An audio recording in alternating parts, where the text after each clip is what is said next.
Hello and welcome to Mountain Bike Theater.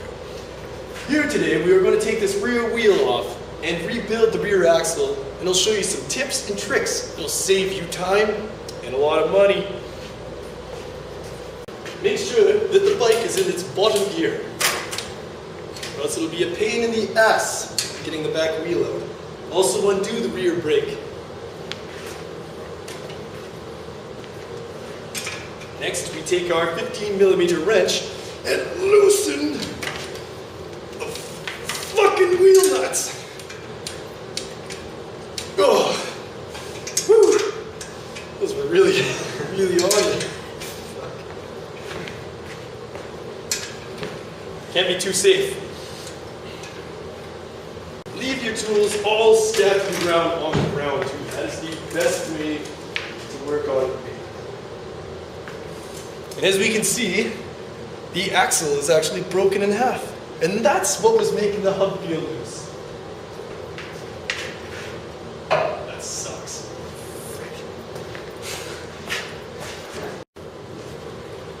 Now we have managed to find ourselves an axle in prime condition from another bicycle that has been a donor. This is where you're going to need your cone wrench. What you're going to need to do here is this regular thread. So turn both wrenches into each other to loosen off the lock nut and remove the axle nut from the axle assembly. Now there's going to be lots of bearings falling out here, but don't be alarmed. You can just pick them up off the floor. Remove the lock nut and the race from the axle.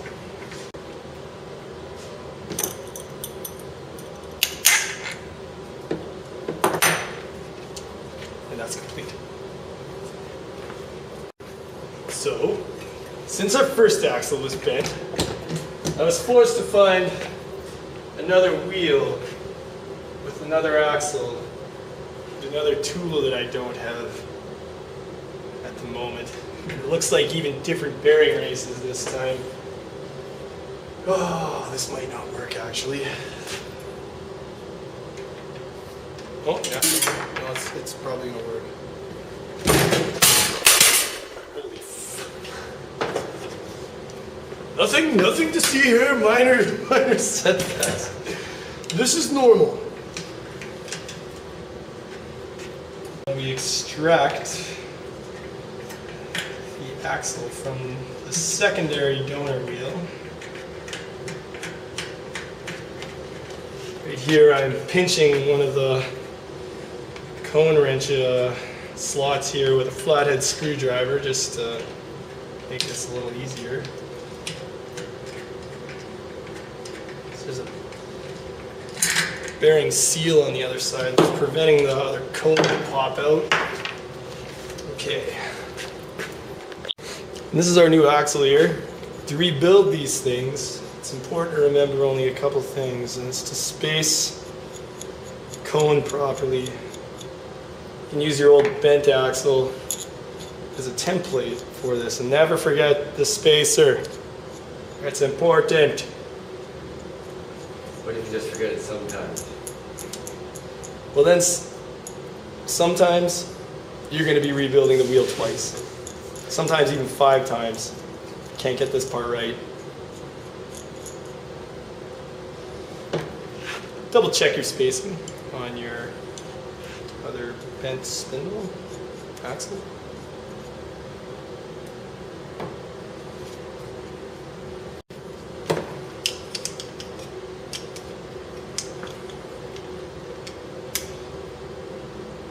You want to tighten this lock nut down by turning against the cone, locking them together once you get the spacing correct. Now, to avoid the bearings falling out of the race, I packed the hub full of grease to hold the bearings in place as I turn the wheel to the drive side. Now reinstall the axle the way that you took it out of the donor wheel by putting the side with the spacers into the cassette. And reinstall the bearing race.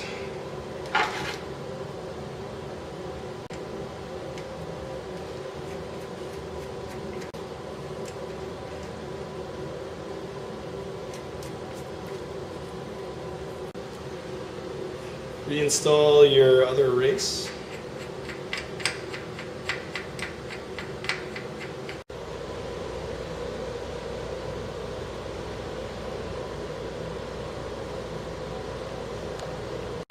Now this bike in a kickstand, it's always good to remember if a customer or if somebody you're working on their bike for them, just as a buddy, remember their accessories. It's tough sometimes to remember that. Pick up your 15mm wrench off the floor where you left it, where it's totally safe, not a tripping hazard, and reinstall the rear wheel. Just slice. Tighten down the nuts here. Don't tighten too hard though, so you'll spin the cones back around and you'll have to just have to reflocculate the wheel and you don't want to have to do that. It's another one of those things. It'll take you a couple tries before you figure it out. Dropouts on this bike are slotted, so center the wheel and the frame and tighten the left side up. Go back to the right and finish tightening that down.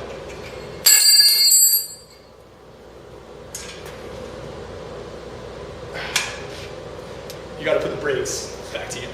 So, grab the little lasso, noodle there, reconnect it to the slot that it's designed for. It's kind of a pain usually to get in there. And there it is, back in. The brakes are working, they look centered. Spin the wheel. It's a little out of true, but it'll do. And that's how you rebuild an axle on a rear wheel on an